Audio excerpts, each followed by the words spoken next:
You know, friend, sadly, addiction doesn't come with a how-to handbook. I'm Gina with Hope and Cope. This is where we talk about how to live our best life by God's grace in spite of the painful and tragic choices of those that we love. So in this video, I am going to tell you the 5 things that I wish I had known in the beginning of my husband's addiction. And I will tell you, the 5th one, I really think will shock you. It was the most shocking for me. So number 1 is that addiction is progressive. I did not know that. And so in the beginning, for one, in the very beginning, I didn't even recognize we were dealing with alcohol abuse. And then in the beginning, I didn't know how to approach the topic.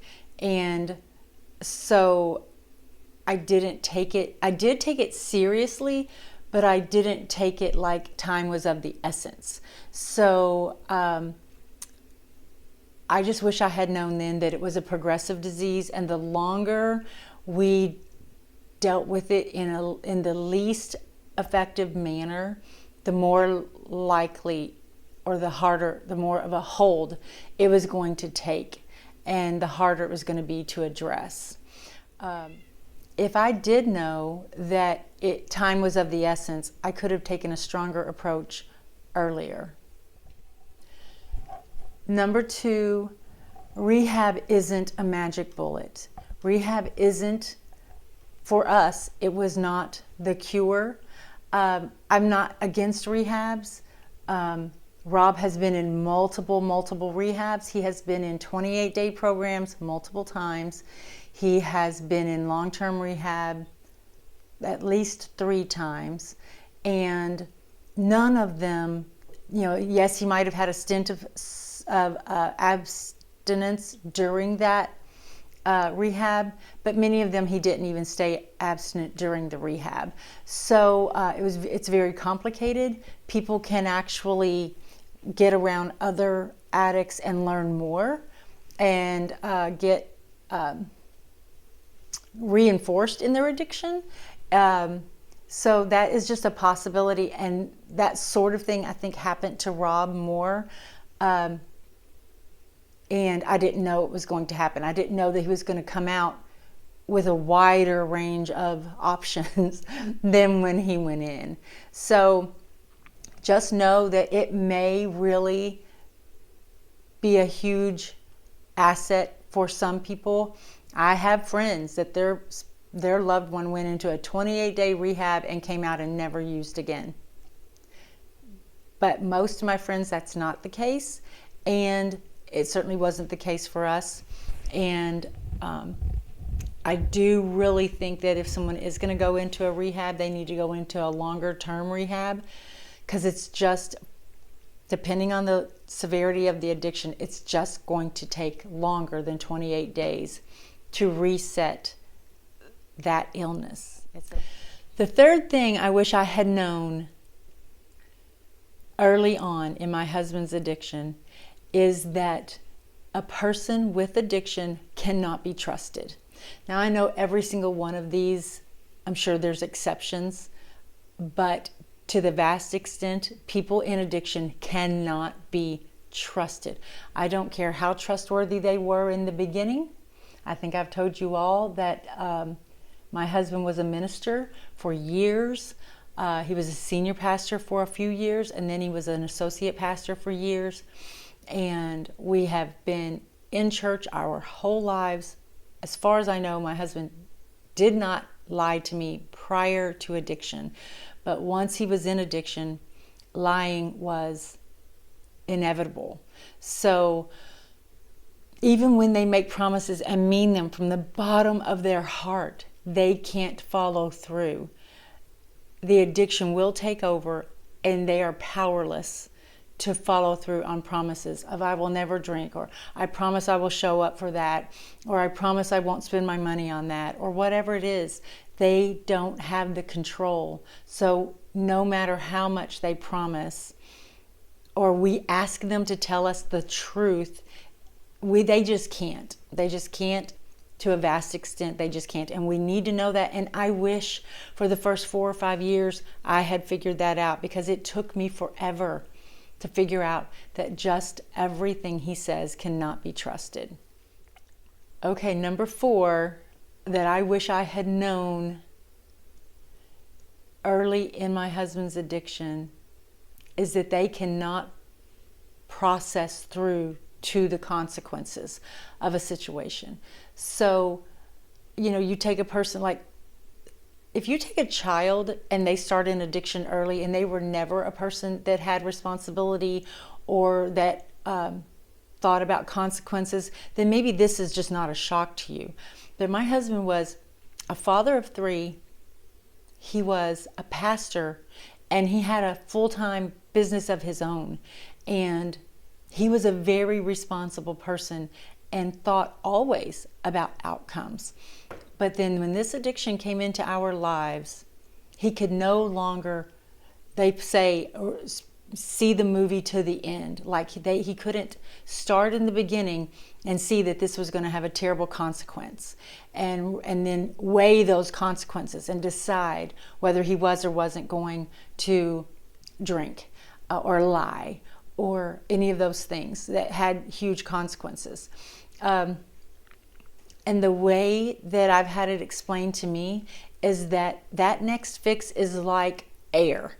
They are drowning, they are underwater, and the only thing they can see is that they need that gasp of air.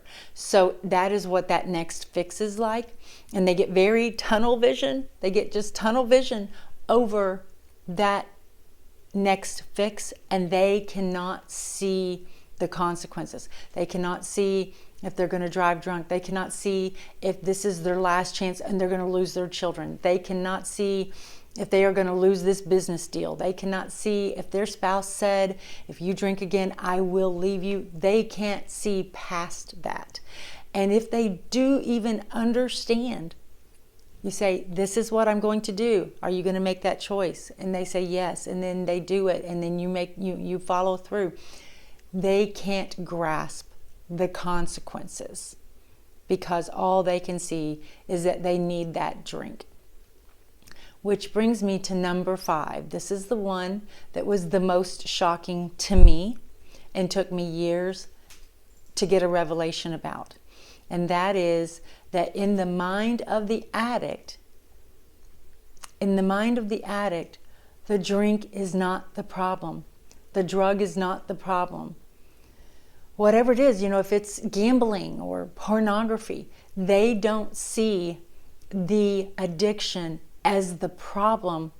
Quite the contrary, they see the addiction as the solution to all their problems.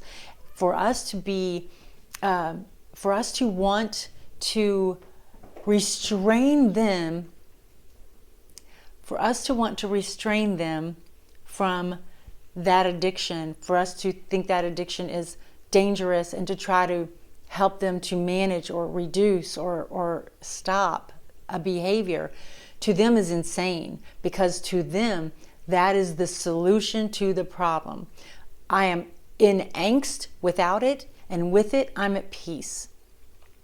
I don't know the answers to my problems without it, and with it I feel like I have all the answers. I can't go on another day without it, and with it I have the courage to go on. So it's that flip-flop for them, that the addiction is not the problem. The drink is not the problem.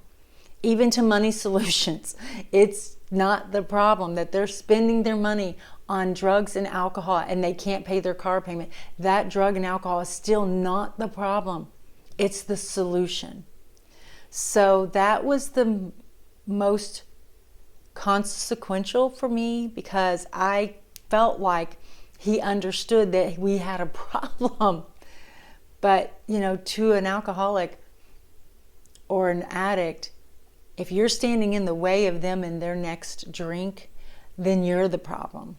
We're the ones with the problem. If we want them to stop, we're the problem. We're not part of the solution. And that takes a huge mind switch on their behalf. But we need to recognize that to them, it's the solution. And that's a tragic and painful thing to me. It was really to me, because I thought he didn't want to drink and he didn't want to be drunk, and maybe there was part of him that didn't. But clearly and truly, and as you know, our behaviors bear out, it was the solution to him. Even to the point, a lot of you that have been with me for a while, you know that in November of 2018, he had a tragic car accident where he broke his neck and he's now a quadriplegic. And he's still, all the way up to that day, which was the day after he got out of rehab, I guess it was just his solution. When I ask him about those things, his memory is very muddy and he doesn't remember what he was thinking and he doesn't know why he did it. And I don't get answers from him. But I'm just telling you, the addict thinks the drink is the solution. So did any of these 5 help you, or were they a surprise to you? And do you have another suggestion of something that you wish you had known early on in your loved one's addiction? If so, please leave that in the comment box below. And I always try to leave a Bible verse and a Christian song in the description box, so you want to check that out. Also, I've started adding my email address if you'd like to contact me privately. And until next time, I'm praying for you and I love you.